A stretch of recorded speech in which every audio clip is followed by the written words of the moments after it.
শাহজালাল আন্তর্জাতিক বিমানবন্দরে ভয়াবহ অগ্নিকাণ্ডের পর স্বল্প পরিসরে চলছে আমদানি পণ্য খালাস প্রক্রিয়া।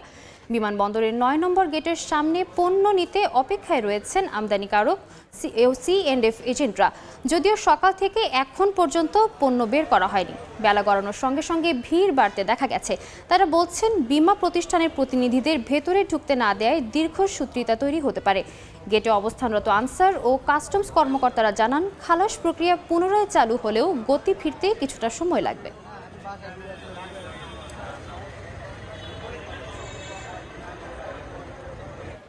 এই মুহূর্তে শাহজালাল বিমানবন্দরে আছেন সহকর্মী MS আরেফিন। সরাসরি যাচ্ছি তার কাছে।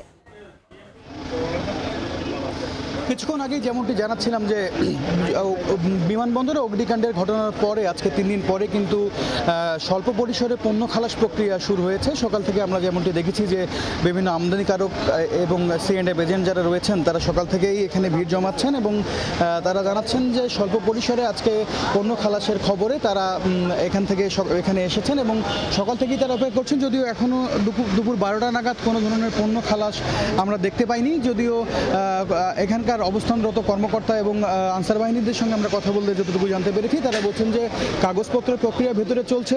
যেহেতু ভয়াবহ অগ্নিকাণ্ডের পরে এক ধরনের দীর্ঘসূত্রিতা তৈরি হয়েছে কার্যক্রমে, যে কারণে কিছুটা বিলম্ব হলেও খালাস প্রক্রিয়া আসলে শুরু হয়েছে। স্বল্প পরিসরে পণ্য হাতে পাওয়া শুরু করবেন আমদানিকারকরা এবং তারা যেমনটি বলছেন যে ভিতরে যে সকল কাস্টমস কর্মকর্তা রয়েছেন এবং আর যে সকল সম্পর্কিত বিভাগগুলো রয়েছে সকল দপ্তরগুলোই কিন্তু আসলে সমন্বিতভাবে আসলে কাজ শুরু করেছে, যেন ব্যবসায়িক ক্ষতি কাটিয়ে ওঠা যায় এবং ব্যবসায়ীরা যেন দ্রুত পণ্য তাদের আটকে থাকা পণ্যগুলো যেন তারা হাতে পান। আমাদেরকে সকাল থেকেই এখানকার অবস্থানরত আমদানিকারক C&F এজেন্টরা জানিয়েছেন যে তারা গতকাল রাত থেকে জেনেছেন, তালিকায় তারা নাম দেখেছেন, তারা পণ্যের ACS কোড মিলিয়ে যে সকল পণ্য তারা আসলে পাবার কথা সেগুলোর জন্যই কিন্তু তারা সকাল থেকে অপেক্ষা করছেন এবং তারা বলছেন যে এই পণ্যগুলো তারা যত বিলম্ব হবে তারা পণ্য পেতে তাদের প্রতিষ্ঠানে কারখানায় যে সকল চেইন রয়েছে পণ্য উৎপাদনে সেই চেইনগুলো আসলে আপাতত বন্ধ হয়ে যাচ্ছে।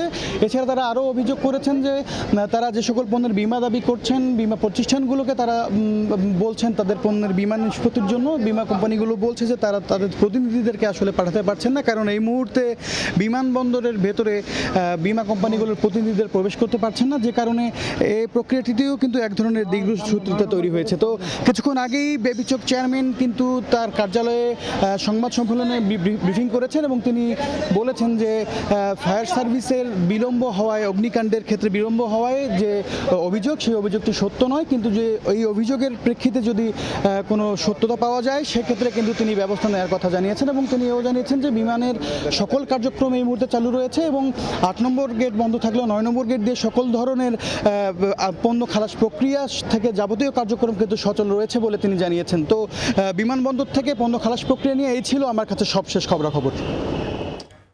সরাসরি যুক্ত ছিলাম শাহজালাল আন্তর্জাতিক বিমানবন্দরে।